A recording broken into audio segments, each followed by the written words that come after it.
11 பேர் கிடைச்சாச்சு. Team ready. Match start. Cricket Tamil நேயர்கள் அனைவருக்கும் வணக்கம். இன்னைக்கு நம்ம பேச போற செக்மெண்ட் வந்து WPL இறுதி கட்டத்தை நெருங்கிடுச்சு. Race to the playoff செக்மெண்ட்குள்ள வந்து இருக்கிறோம். RCB பிளே ஆஃப்ஸ்குள்ள கால் எடுத்து வச்சுட்டாங்க. ஆனா இன்னும் அவங்களும் ஃபைனல்ஸை கன்ஃபார்ம் பண்ணல. அந்த மீதி 2 இடத்துக்கு 4 டீம்மே இன்னும் அலைவா இருக்காங்க இந்த காம்படிஷன்ல. ஸோ WPL இன்னும் எஞ்சி இருக்கிற போட்டிகள்னு பார்த்தா வெறும் 3 மேட்ச் தான் இருக்குது. இன்னமும் வந்து யார் இன்னும் ஃபைனலிஸ்ட்னு தெரியாத ஒரு புரியாத புதிரா தான் ஓடிக்கின்னு இருக்குது இன்னமும் இந்த சீசன். அதை பத்தி தான் இன்னைக்கு நம்ம டிஸ்கஸ் பண்ணுறோம். யாரு கூடனா நம்ம கீகா ப்ரோ இன்னைக்கு ஜாயின் பண்ணியிருக்காரு. ஒரு சின்ன கேப்புக்கு அப்புறம் கீகா ப்ரோ ஜாயின் பண்றாரு. வணக்கம் ப்ரோ. வணக்கம் ப்ரோ. ஸோ WPL இன்னமும் ஒரு டீம் RCB குவாலிஃபை ஆயிட்டாங்க. இன்னும் 2 டீமுக்கு 4 டீமுமே அடிச்சு இனி இருக்குது. RCB இன்னும் ஃபைனல்ஸை உறுதி பண்ணல. அந்த ஒரு மேட்ச் ஜெயிச்சு இருந்தா ஃபைனல்ஸ்ன்னு சொல்லியிருந்தோம். பேக் டு பேக் லாசஸோட RCB லைட்டா அந்த ஒரு மொமெண்டம் மிஸ் பண்றாங்க. எப்படி பாக்குறீங்க? அந்த 2 ஸ்பாட்டுக்கு எந்த டீமுக்கு வாய்ப்பு பிரகாசமா இருக்குன்னு உங்களோட ஒரு ஒப்பீனியன்? இப்போ இருக்க சிச்சுவேஷன் பாத்துட்டீங்க அப்படின்னா RCB qualified. So balance 2 place அப்படிங்கிறது இந்த 4 டீம்ஸ்க்கு நடுவுல. ஃபர்ஸ்ட் வந்து இந்த டெல்லி கேபிட்டல்ஸ், UP வாரியர்ஸ் எல்லாம் கொஞ்சம் அவுட் ஆஃப் பொசிஷன் இருந்தாங்க. நம்ம Gujarat Giants and Mumbai Indians தான் போவாங்க அப்படின்னு நினைச்சிருந்தோம். லீக்ல ஒரு சின்ன ஓப்பனிங் நமக்கு கிடைச்சது. Mumbai Indians back to back loss, UP Warriors உள்ள வந்தாங்க. டெல்லி கேபிட்டல்ஸும் அந்த திரும்ப மும்பை இந்தியன்ஸ் தோக்கடிச்சு டெல்லி கேபிட்டல்ஸும் உள்ள வந்தாங்க. அண்ட் RCB தோக்கடிச்சாங்க. அப்படிங்கும் போது இங்க இப்ப பாத்துட்டீங்கன்னா இப்ப RCB தவிர மத்த 4 டீம்ஸ் எந்த 2 டீம் வேணாலும் உள்ள குவாலிஃபை ஆகலாம் அப்படிங்கிற மாதிரி இருக்கு வித் RCB. அப்படி பார்க்கும்போது இந்த இடத்துல எந்த டீம்ஸ் உள்ள வரும் அப்படின்னு பாத்துட்டீங்கன்னா இப்போ RCB தொடர்ந்து 2 தோத்துருக்காங்க. அதுவுமே கேம் வந்து ஓப்பனர் ஆயிருக்கு. மும்பை இந்தியன்ஸ் அந்த மொமெண்டம் லாஸ் பண்ணாங்க. இப்போ RCBக்கு எகெயின்ஸ்டா ஒரு நல்ல வின் அப்படிங்கும் போது ஆல்ரெடி மும்பை இந்தியன்ஸோட நெட் ரன் ரேட் இந்த மேட்சுக்கு முன்னாடி ரொம்ப ஹையா இருந்துச்சு. மும்பை இந்தியன்ஸ் லாஸ் ஆயிருந்தாங்கனாலும் ஆஃப்டர் திஸ் மேட்ச் செகண்ட் பொசிஷனுக்கு மூவ் ஆனாங்க. அதுக்கப்புறம் குஜராத் ஜெயிச்சு தான் மறுபடியும் மும்பை இந்தியன்ஸ் 3rd பொசிஷன் வந்தாங்க. ஸோ நான் என்ன பொறுத்த வரைக்கும் ஒரு சின்ன கெஸ் என்ன அப்படின்னு பார்த்துட்டீங்கன்னா இந்த 2 டீம் இப்போ 2 டாப் 3ல இருக்க இந்த 3 டீம்ஸ் தான் குவாலிஃபை ஆவாங்க அப்படின்னு நான் எக்ஸ்பெக்ட் பண்றேன். UP வாரியர்ஸை பொறுத்த வரைக்கும் அவங்களுக்கு இன்னும் 2 மேட்ச் இருக்கு. இருக்கிற 3 மேட்ச்ல UP வாரியர்ஸ்க்கு மட்டும் தான் 2 மேட்ச் இருக்கு. மற்ற எல்லா டீம்ஸ்க்குமே ஒவ்வொரு மேட்ச் தான் இருக்கு. இப்போ அப்படி இருக்கும்போது UP வாரியர்ஸ் இந்த 2 மேட்சை வின் பண்ணிட்டாங்கன்னா நான் வந்து ஒவ்வொரு செனரியாவா நான் உங்களுக்கு அப்படியே எக்ஸ்பிளைன் பண்ணிடுறேனே. அப்கோர்ஸ் யார் யாருக்கு match? Mumbai Indians versus Gujarat Giants ஒரு match, UP versus RCB and UP versus Delhi. இந்த 3 மேட்ச் தான் இருக்கு. UP ஒருவேளை இந்த 2 மேட்சை வின் பண்ணிட்டாங்க அப்படின்னா against RCB and DC, UP உடைய பாயிண்ட் அப்படிங்கிறது ஐ திங்க் UP இப்போதைக்கு 2 வின் பண்ணியிருக்காங்க. 8 பாயிண்ட் UPக்கு இப்போ போகும். மும்பை வர்சஸ் குஜராத் ஜெயின்ஸ் மேட்ச்ல யாரு வின் பண்ணாலுமே அவங்க குவாலிஃபை, அவங்க த்ரூன்னு நினைக்கிறேன். அப்படி ஒரு பொசிஷன் தான் இருக்கு ஐ திங்க். இல்ல நான் சினாரியோஸ் நான் சொல்லிடுறேன். நானு ஃபர்ஸ்ட் வந்து RCBயோட சினாரியோக்கே வரும். RCB ஃபைனல்ஸ் போகணும்னா நாளைக்கு நடக்கிற மேட்ச், அதாவது UP வாரியர்ஸோட RCB கடைசி மேட்ச் ஆடுறாங்க. இந்த மேட்ச் ஜெயிச்சிட்டாலே RCB டைரக்ட் ஃபைனலிஸ்டா போயிடுவாங்க. சப்போஸ் தோத்துட்டாங்கன்னா ஒரு கம்மியான மார்ஜின்ல தோத்துட்டா ஒரு 70% கால் எடுத்து உள்ள வச்சுட்டாங்கன்னே நம்ம இது பண்ணிடுவோம். On the other hand RCB ஒரு மாதிரி ஒரு பெரிய இதுல லாஸ்ட்ல தோத்தாங்கனாலும் அதுக்கப்புறம் அவங்க ஃபைனல்ஸை எப்ப இழப்பாங்கன்னா RCB ஒரு பெரிய மார்ஜின்ல தோக்குது. அதே சமயம் குஜராத் ஜெயின்ஸ் வந்து மும்பை இந்தியன்ஸ் ஒரு பெரிய மார்ஜின்ல ஜெயிக்குது. அரௌண்ட் ஒரு 100 ஒரு 80க்கு மேல ஒரு மார்ஜின்ல ஜெயிக்கிறாங்க. இல்ல ஒரு பெரிய டார்கெட்டை 12 ஓவருக்குள்ள ஜெயிக்கிறாங்க. அப்படின்னு ஒரு சுச்சுவேஷன் வரும்போது RCB ஃபைனல் பொசிஷன்ல இருந்து ஸ்லிப் ஆகிற வாய்ப்புகள் அதிகமா இருக்குது. இப்ப இருக்கிற இதுல வந்து RCBக்கு காம்படிஷனா இருக்கிறது குஜராத் ஜெயின்ஸ் மட்டும்தான். On the other hand Gujarat Giants மட்டும்தான் 4 வின் 3 லாஸோட இருக்காங்க. மீதி எல்லா டீமுமே 4 லாஸை சந்திச்சுட்டாங்க. அதனால RCBக்கு இருக்கிற ஒரே திரட்டு அந்த ஃபைனலுக்கு போகாம தடுக்கிறது குஜராத் ஜெயின்ஸ் மட்டும்தான். RCBயோட சினாரியோ. RCB சினாரியோவை அப்படியே ஒதுக்கி வச்சுட்டு குஜராத் ஜெயின்ஸுக்கு குவாலிஃபை ஆகணும்னா அவங்க மும்பை இந்தியன்ஸை ஜெயிச்சுட்டா போதும். நான் 8 அவங்களுக்கு வந்து 10 பாயிண்ட் வந்துடும். நான் இந்த சினாரியோல சொன்ன மாதிரி RCB எங்கேயா ஸ்லம்ப் ஆகி இவங்க ஒரு பெரிய மார்ஜின்ல ஜெயிச்சுட்டாங்கன்னா இவங்க வந்து அழகா ஃபைனலுக்கு போயிடலாம். இவங்களுக்கு இருக்கிற பிரச்சனை ரன் ரேட் தான். நெகட்டிவ் ரன் ரேட்ல இருக்கிறாங்க.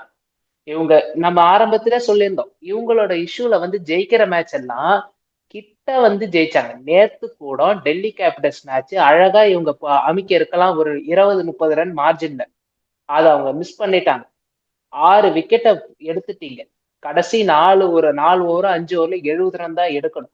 அந்த ஒரு சேஸ வந்து நீங்க கடைசி ஓவர் வரைக்கும் இழுத்துன்னு வந்து 4 ரன்ல ஜெயிக்கிறீங்கன்னும் போது உங்களோட பவுலிங்கோட இஷ்யூல வந்து நீங்க உங்களோட ரன் ரேட் அடிவாங்கிடுச்சு. அதனால இப்ப குஜராத் ஜெயின்ஸே அவங்களுக்கு அந்த ஃபைனல் போக முடியாத சுச்சுவேஷன்ல இருக்கிறாங்க.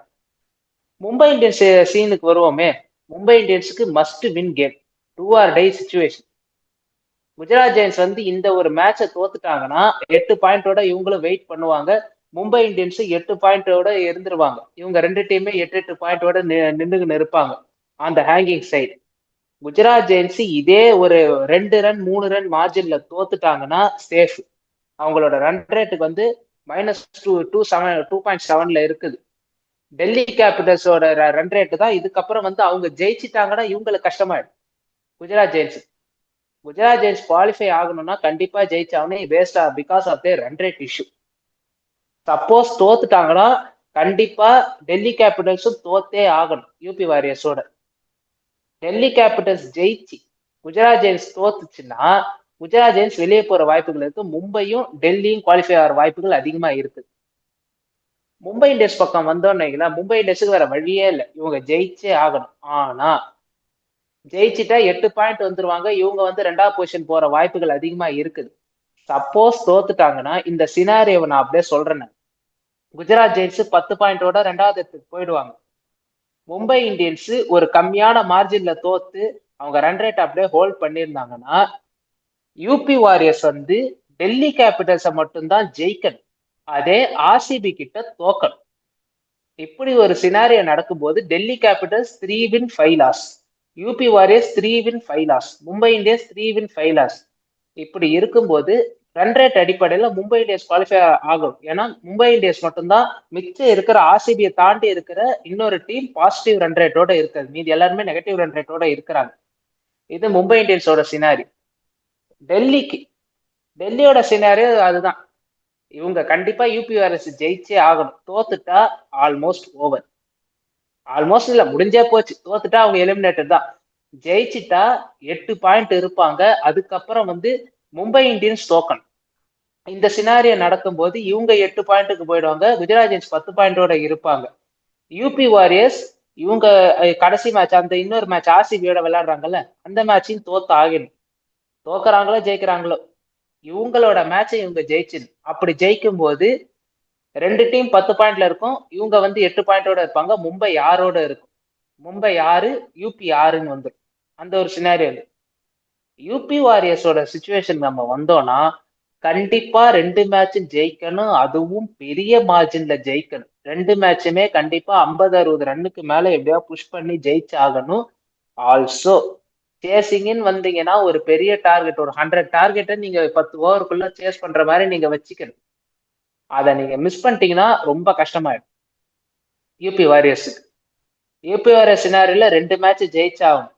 குஜராத் ஜெயின்ஸ் மும்பை இந்தியன்ஸ் அடிச்சாகணும். இது 2மே நடந்தாதான் யூபி வாரியர்ஸ்க்கு கிளிக் ஆகும். அதாவது நார்மலா பாயிண்ட் சிஸ்டம் படி பாயிண்ட்ஸ் வந்து இவங்க டிபெண்ட் பண்றதுக்கான வாய்ப்பு என்ன பொறுத்த வரைக்கும் ரொம்ப கம்மி. இவங்களுக்கு அந்த டிபெண்டன்சி இஷ்யூ வந்து அந்த ரன் ரேட் அடி வாங்கி இருக்குது. ஏன்னா -7.7 இருக்கிறாங்க. அது இவங்களுக்கு பெரிய இஷ்யூவா நான் பாக்குறேன். இதுதான் எல்லா டீமுக்குமான ஒரு சினாரியோஸ். ஆர்சிபி ஃபைனல் போகணும்னா ஜெயிச்சே ஆகணும். ஜெயிக்கலைனாலும் கம்மியான மார்ஜின்ல தோத்தாங்கன்னா ஒரு 80% கால் எடுத்து வச்சுட்டாங்க finals because of their run rate. அதுதான் ப்ரோ, நீங்க கேரி ஃபார்வர்ட் பண்ணுங்க. இதுதான் ஆக்சுவலா நான் சொல்ல வந்த செனரியோ ப்ரோ எஸ்பி ப்ரோவை எக்ஸ்பிளைன் பண்ணியிருப்பாரு. ஸோ இந்த மாதிரியான செனரியோ இதை வச்சு பார்க்கும்போது குஜராத் ஜெயின்ஸ் அண்ட் மும்பை இந்தியன்ஸுக்கு இருக்கிறதுலே கொஞ்சம் ஈஸியான சான்ஸ். அதாவது டெல்லி கேபிட்டல்ஸை பொறுத்த வரைக்கும் அவங்களுமே ஒரு ரிசல்ட்டை டிபெண்ட் பண்ண வேண்டியது இருக்கு, ஜிஜி வர்சஸ் மும்பை இந்தியன்ஸ் ரிசல்ட்டை. அதே மாதிரி யூபி வாரியர்ஸ்மே மற்ற டீமை வந்து டிபெண்ட் பண்ண வேண்டியது இருக்கு. அந்த Gujarat Giants versus Mumbai Indians match இந்த 2 டீமுக்கும் எவ்வளவு முக்கியங்கிறத விட கீழே இருக்க டீமுக்கும் எவ்வளவு முக்கியமானது அப்படிங்கறத காட்டுது. ஸோ இந்த மேட்ச் தான் வந்து எப்படி சொல்றது ரொம்ப எஸ், நம்ம எல்லா டீமுக்குமே ரொம்ப பிவட்டலான மேட்ச் அப்படிங்கிறது இந்த 3ல நடுவில் இருக்கு இந்த மேட்ச் தான். ஸோ இது வந்து நாளான்னைக்கு நடக்குது. அந்த மேட்ச் ஆக்சுவலா நாளைக்கு மேட்சோடைய செனரியோ பொறுத்து மாறும்.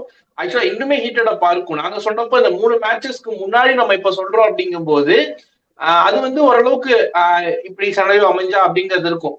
நாளைக்கு மேட்ச் முடிஞ்சக்கு அப்புறம் Mumbai Indians versus Gujarat Giants மேட்சுக்கு முன்னாடி இன்னுமே இந்த ஹீட்டடப்பா இருக்கும். என்ன நடக்கணும், என்ன செனரியோ அப்படிங்கிறது இன்னும் கொஞ்சம் கிளியரா இருக்கும் மற்ற டீம்ஸ்க்கு. இப்ப என்ன நாளைக்கு தோத்துட்டாங்கன்னா, நாளைக்கு யூபிஆர்எஸ் தோத்துட்டா ஒரு 80% அவங்களுக்கு கதை முடிஞ்சுது. ஏன்னா அவங்க அதுக்கப்புறம் அவங்களோட டாஸ்க் எப்படி இருக்கும்னா, கடைசி மேட்ச்ல நீங்க கண்டிப்பா 120 ரன் 130 ரன் மார்ஜின்ல ஜெயிக்கிற மாதிரி ஆயிடும். அது உங்களுக்கு மேத்தமெட்டிக்கலா இம்பாசிபிள், அது மேத்தமெட்டிக்கலா பாசிபிள். ஆனா பாரு, அந்த ஒரு பிராக்டிக்கலா யோசிச்சு பார்த்தோன்னா அது நடக்குமா? ஏன்னா யூபிஆர்எஸ் டெல்லி கேபிட்டல்ஸோட விளையாடி ஆகணும். டெல்லி கேபிட்டல்ஸ் ஒரு மொமெண்டமோட வராங்க. இது வரைக்கும் இருந்த பிரச்சனை நியூ பால்ல சரியா போடாது. இப்ப டெல்லி வந்து ஓரளவு நியூ பால்ல சரி பண்ணி பவுலிங் போட்டுன்னு இருக்கிறாங்க. ஸோ பார்ப்போம். ஸோ இது இப்படிதான் அமைஞ்சிருக்கு. ஸோ நீங்க கேட்டிருந்தீங்க எந்த டீம்ஸ், எந்த 3 டீம் குவாலிஃபிகேஷன் அப்படிங்கிறது. ஸோ நான் இன்னும் இந்த ஒரு செனரியோ பேஸ்ட் இதெல்லாம் வச்சு பார்க்கும்போது ஃபர்ஸ்ட்ல இருந்தே பேசிட்டு வந்ததுதான். ஆர்சிபி டிக் அடிச்சிட்டாங்க. Gujarat Giants and Mumbai Indians அடுத்த 2 டீமா உள்ள போறதுக்கான வாய்ப்புகள் இருக்கு.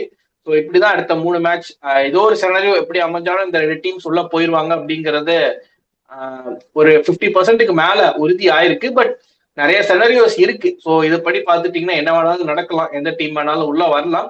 இப்போதைக்கு இந்த பிளே ஆஃப் ரேஸ் அப்படிங்கிறது இஸ் ஆன் அப்படின்னே சொல்லலாம். எல்லா ரிசல்ட்டுக்குமே பாசிபிள். எந்த டீமுமே இது வரைக்கும் எலிமினேட் ஆகல. ஸோ நாளையில இருந்து அந்த ரிசல்ட்ஸ் அப்படியே ஒன்னொன்னா வரும் உங்களுக்கு. அந்த ப்ராபபிலிட்டி காம்பினேஷன்லாம் அப்படியே ஒன்னொன்னா உடஞ்சு அந்த இதுல வந்து நிற்கும் அப்படிங்கிறது பார்ப்போம். ஸோ என்ன அப்படிங்கிறது ஒவ்வொரு டீமும் அப்படியே அனலைஸ் பண்ணிடலாம் அப்படின்னு நினைக்கிறேன். ஃபர்ஸ்ட் நம்ம எங்க இருந்து ஸ்டார்ட் பண்ணலாம், நீங்களே அப்படியே சொல்லிருங்க. ஸோ இது குஜராத் ஜெயின்ஸ்ல இருந்தே போவோம். ஓகே, நம்ம குஜராத் ஜெயின்ஸ்ல இருந்தே போயிருவோம்.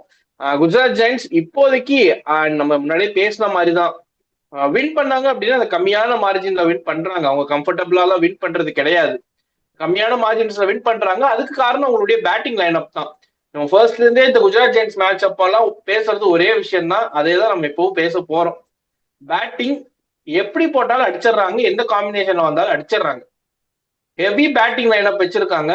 பட் பவுலிங் கொஞ்சம் ஸ்லிப் ஆகுது. அதாவது பேட்டிங் கொஞ்சம் ஸ்லிப் ஆகி ஒரு 10 ரன் 20 ரன் ஷார்ட்டா போட்டோம் அப்படின்னா பவுலிங் வந்து அந்த 10 ரன் 20 ரன் ஷார்ட்டை வந்து அவங்க கண்ட்ரோல் பண்ண முடியல. கண்டிப்பா பேட்டர்ஸ் ஒரு 200 190 பிளஸ் 200 இந்த மாதிரியான ஒரு ரேட்ல அடிச்சுட்டாங்க அப்படின்னா பவுலர்ஸ் வந்து கொஞ்சம் அந்த ஒரு 20 ரன்ஸ்ல வின் பண்ணி கொடுத்துறாங்க, ஒரு 10 ரன்ஸ்ல வின் பண்ணி கொடுத்துறாங்க. இந்த 10 ரன் 15 ரன் ஷார்ட்டா போச்சு அப்படின்னா ஈஸி சேசபிள் ஆயிருது. ஸோ இதுதான் நடக்குது. ஸோ இதே தான் வந்து தொடர்ந்து குஜராத் ஜெயின்ஸுக்கு நடந்துட்டு இருக்கு. ஸோ இப்போதைக்கு எப்படியோ தப்பிச்சு இந்த காம்பினேஷன் எல்லாம் அந்த பிளே ஆஃப் ரேஸ்ல கொஞ்சம் லீடிங்ல இருக்காங்க. அவன் அந்த 10 ரன் 4 ரன்ல ஜெயிச்சதெல்லாம். பட் அதுக்கு முழுக்க காரணம் வந்து நம்ம பேட்டர்ஸ்னே சொல்லிடலாம். பவுலிங் வந்து இன்னுமே கொஞ்சம் எனக்கு வீக்காக தெரியுது. கொஞ்சம் இல்ல, ரொம்பவே வீக்காக தெரியுது. ஃபார் எக்ஸாம்பிளுக்கு நேற்று விளையாண்ட மேட்சஸ் நம்ம எடுத்துப்போமே, ஈஸியா வின் பண்ண வேண்டிய மேட்ச் தான்.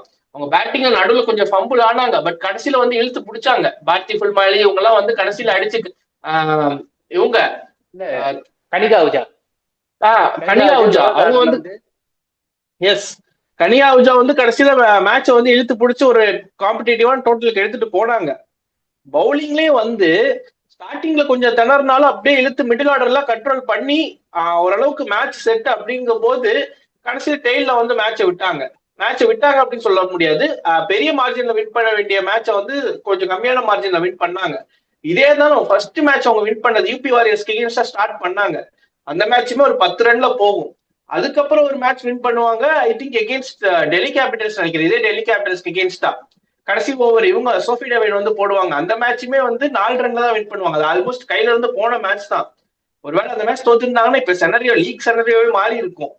அப்படி இருக்கும்போது நேத்து மேட்சே 8 ரன் தான் எடுக்கணும். நேத்து 8 ரன் சேஸ தான் நேத்து டெல்லி விட்டுருக்குது. அப்படிங்கும் போது எங்கேயோ ஒரு ஓவர் டைட்டா போட்டுறாங்க. கடைசியிலயோ கடைசிக்கு முன்னாடியோ ஒரு 2 ஓவர் அப்படியே காப்பாத்திட்டே போயிருது. பட் இது நாக் அவுட்ல உள்ள போன உடனே இந்த மாதிரி காப்பாத்த முடியுமா அப்படின்னு கேட்டீங்கன்னா அந்த ஒரு ப்ரெஷரே டிஃப்ரெண்டா ஃபீல் பண்ணுவாங்க அவங்க. இப்போ சோஃபி டேவிட் வந்து லாஸ்ட் ஓவர் ஒரு எக்ஸ்பீரியன்ஸான பவுலர் போட்டாங்க அப்படிங்கும் போது அதுக்கு முன்னாடி வந்த ஓவர்ஸ் ஓரளவுக்கு மேனேஜ் பண்ணி போட்டாங்க எல்லாருமே பவுலர்ஸ் எல்லாம் வந்து.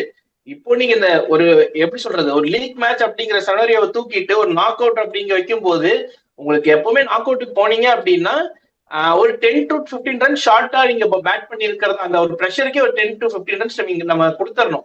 அப்படிங்கும் போது அந்த இடத்துல குஜராத் ஜெயின்ஸ் வந்து ஆல்ரெடி அந்த 10 to 15 ரன் மார்ஜின் தான் வின் பண்றாங்க. அப்படிங்கும் போது அந்த ப்ரெஷர் வந்து இன்னும் கூடுதலா இருக்கும். ஸோ அந்த இடத்துல அந்த சுச்சுவேஷன் எப்படி ஹேண்டில் பண்ணுவாங்க அப்படிங்கிறது தெரியல. ஸோ அதெல்லாம் ஒரு சைடு வச்சிருவோம். இப்போ குவாலிஃபிகேஷன் ஆகுறதுக்கு என்ன அப்படின்னா மும்பை இந்தியன்ஸை பீட் பண்ணி ஆகணும். அண்ட் இன்னொரு விஷயம் என்னன்னா, நம்ம முன்னாடியே பேசியிருக்கோம், இது வரைக்கும் மும்பை இந்தியன்ஸை குஜராத் ஜெயின்ஸ் பீட் பண்ணதே கிடையாது இந்த WPL ஹிஸ்டரி. இப்போ குவாலிஃபிகேஷன் ஆகணும் அப்படின்னா ஹிஸ்டரியை திரும்ப ரீரைட் பண்ணி ஆகணும். இது வரைக்கும் நடக்காத ஒரு விஷயத்த பண்ணி ஆகணும். ஸோ அது பண்ணுவாங்களா அப்படின்னு கேட்டீங்கன்னா வாய்ப்பு இருக்கு. ஃபர்ஸ்ட் டைம் மும்பை இப்போ இருக்க ஃபார்முக்கு வாய்ப்பு இருக்கு. பட் மும்பை இந்தியன்ஸும் ஒரு கடப்பார டீம் திரும்பவும் எப்படி சொல்ற ரீயூனைட் ஆகி வந்திருக்காங்க. லாஸ்ட் மேட்ச் RCBக்கு எகெயின்ஸ்டா ஒரு ஸ்ட்ராங்கான டீமுக்கு எகெயின்ஸ்டா கம்பேக் கொடுத்துருக்காங்க. அப்படிங்கும் போது அவங்களுக்குமே இது குவாலிஃபிகேஷன் ஆக வேண்டிய மேட்ச், குவாலிஃபை ஆகணும் அப்படிங்கிற ஒரு முக்கியமான மேட்ச் வரும்போது அவங்களுமே ஒரு டஃப் காம்படிஷன் தருவாங்க. ஸோ இந்த மேட்ச் வந்து ஒரு ஹை இன்டென்சிட்டி மேட்சா தான் இருக்க போகுது. ஸோ அப்படியே அங்கிருந்து மும்பை இந்தியன்ஸ் எடுத்து பேசுவோம். நீங்க மும்பை இந்தியன்ஸை பத்தி அப்படியே சொல்லிருங்க. மும்பை இந்தியன்ஸ் ஒரு கம்பேக் கொடுத்துருக்காங்க. Back to back losses, 3 back to back losses. லீக்ல இருந்து அப்படியே வெளியே போயிருச்சோ அப்படின்னு நினைக்கும் போது சடனா ஒரு பிரேக் அடிச்சு ஹேலி மேத்யூஸ் ஃபார்முக்கு வந்துட்டாங்க. நம்ம அக்கா நாட்சி வெட்பன் WPL ஹிஸ்டரியோடைய முதல் செஞ்சுரியன் ஆயிருக்காங்க. ஸோ எப்போ பண்ணா மும்பைக்கு பிரச்சனையோ கால்மி அப்படிங்கிற மாதிரி ஆக்சுவலி நிறைய பேர் மிஸ் IPL அப்படின்னு சொன்னாங்க. மிஸ்டர் IPL மாதிரி மிஸ் WPL அப்படின்னு சொன்னாங்க. அந்த ஒரு பட்டத்துக்கு கரெக்டான பேர் அப்படிங்கிற மாதிரி முதல் first player to score 1000 runs அவங்க தான் இன் WPL அண்ட் ஃபர்ஸ்ட் செஞ்சுரியனும் அவங்களுக்கு தான் அமைஞ்சிருக்கு. எத்தனையோ பேட்டர்ஸ் வந்தாங்க 90ஸ்ல, நிறைய பேர் அவுட் ஆனாங்க. 99 வரைக்கும் வந்தாங்க. 82 மேட்ச் கழிச்சு ஒரு செஞ்சுரியன் WPLக்கு அது இவங்களுக்கு தான் பொருத்தமானதா இருக்கும் அப்படிங்கிறது இந்த யூனிவர்ஸ் டிசைட் பண்ணிருக்கு போல் இருக்கு. அவங்க கையாலே அடிச்சாங்க 100. மும்பை இந்தியன்ஸ் உடைய கம்பேக் எப்படி பாக்குறீங்க? சீரியஸா வந்து ஒரு 3 மேட்ச் லாஸ்க்கு அப்புறம் நீங்க டிராயிங் ரூம்ல போய் உட்காந்து உங்களோட காம்பினேஷன் என்ன, எப்படி நீங்க கொண்டு போகணும்னு எல்லாமே ஃபிகர் அவுட் பண்றதுக்கான ஒரு டைம் தான் நான் பார்ப்பேன். அந்த ஒரு 3 மேட்ச் லாஸ்ன்றது உங்களுக்கு தேவையான ஒரு லாஸ் தான். நீங்க வந்து அடுத்த சீசனுக்கு வந்து ஆடிஷன் எல்லாமே இப்ப வந்து நீங்க பண்ணியிருந்தாலும் இந்த சீசனோட ரிசல்ட் வச்சுதான் உங்களுக்கு அடுத்த சீசன் நீங்க ஒர்க் பண்ண போறீங்கன்னும் போது இந்த சீசன் ரிசல்ட் வேணும். அதுக்கான ரிசல்ட்டுக்கு டிராயிங் ரூம் போய் நம்ம சொல்லியிருந்தோம் என்ன காம்பினேஷன்ல இவங்க கொண்டு போகணும்னு. அந்த காம்பினேஷன் பஞ்சாயத்து ஒரு வழியா முடிஞ்சுதோன்னு எனக்கு இப்ப தோணுது. நிக்கோலா கேரி இதுக்கப்புறம் உள்ள வருவாங்களான்னு கேட்டா, if anything happens to Shabnim Ismail or Hayley Matthews, ஏதாவது அவங்களுக்கு ஏதாவது நிகழ் அந்த மாதிரி ஆனா மட்டும்தான் இப்ப நிக்கோலா கேரி உள்ள வருவாங்க. இல்லைன்னா நிக்கோலா கேரி இப்ப வருவாங்களான்னு கேட்டா எனக்கு பொறுத்த வரைக்கும் இல்லைன்னு தெரியல. அது வந்து வைஷ்ணவி சர்மா வந்ததுக்கு அப்புறம் அவங்களுக்கு வந்து ஒரு ஃபிகர் அவுட் பண்ணிட்டாங்கன்னு நினைக்கிறேன் ஓரளவு. Shabnim Ismail, Amanjot Kaur fast bowling, நாஷி வர்பண்ட் இவங்க 3 பேரும் ஃபாஸ்ட் பவுலிங் பார்த்துப்பாங்க. ஸ்பின்னருக்கு வந்து அமலியா கர், வைஷ்ணவி சர்மா, இவங்க ஹைலி மேத்யூஸ் இவங்க 3 பேர் பார்த்துப்பாங்க. இது இல்லாம உங்களுக்கு தேவைப்படும் போது இவங்க வந்து அவங்க யாரு திரிவேணி வசிஷ்டு அந்த மாதிரி போய்க்கலாம். ஷைகா ஐஷாக்கு அந்த மாதிரியான இதையும் நம்ம ஆல்டர்னேட்டா யூஸ் பண்ணிக்கலாம். அந்த மாதிரியான ஒரு எண்ணத்துக்கு அவங்க மும்பை இந்தியன்ஸ் வந்துட்டாங்க. பூனம் கெம்னார்லாம் இருக்கிறாங்க அப்படின்னு இருக்கு. சான்ஸ்கிருதி குப்தா இவங்கெல்லாம் வச்சு ஓட்டிக்கலாம் அப்படின்ற மாதிரி ஹர்மன் பிரீத் கவரும் ஒரு ப்ளூ பிரிண்ட் மாதிரி செட் பண்ணிட்டாங்க. 6 பவுலிங் ஆப்ஷன்ஸ் இருக்குது. நமக்கு தேவை ரன்ஸ் அடிக்கல். நேத்து கூட மும்பை இந்தியன்ஸ் வந்து பவர் பிளேல வந்து ஸ்லோவா தான் ஸ்டார்ட் பண்ணாங்க. ஒரு 48 ரன்ஸ் தான் இருந்துச்சு. ஆனா அதுக்கப்புறம் கேபிட்டலைஸ் பண்ணல. அந்த லாஸ்ட் 3 மேட்ச்ல நடந்த பிரச்சனைன்னா மிட் ஓவர்ஸ்ல வந்து இறுக்கி பிடிச்சாங்க ஆப்போனன்ட். இதுல வந்து மிட் ஓவர்ஸ்ல வந்து ரன்ஸ் ஃப்ளோ பண்ணிக்கினே இருந்தாங்க. எங்கேயுமே ஒரு பிரேக்கப் போடாம ஆடி இருந்தாங்க நாஸ்கி வர்பன். அதுதான் எக்ஸ்பீரியன்ஸ். நாஸ்கி வர்பன் ஹைலி மேத்யூஸ் என்ன எந்த அளவுக்கு டிஸ்ட்ராக்ஷன் நம்ம பார்த்தோம். நம்ம ஆரம்பத்தே சொல்லி இந்த 3 ஒண்ணு சேர்ந்து ஆடலன்னு. முக்கியமான விஷயம், ஹேலி மேத்யூஸ் இஸ் பேக். அவங்க ஃபார்ம் தேடிட்டு இருந்தாங்க with a bat and with a ball too. பவுலிங்கும் சரியா அமையல. ஒரே மேட்ச்ல வந்து அந்த 50 அடிச்ச கான்பிடென்ட் வந்து பாலே விக்கெட் அன்னைக்கு 3-4 எடுத்தாங்க.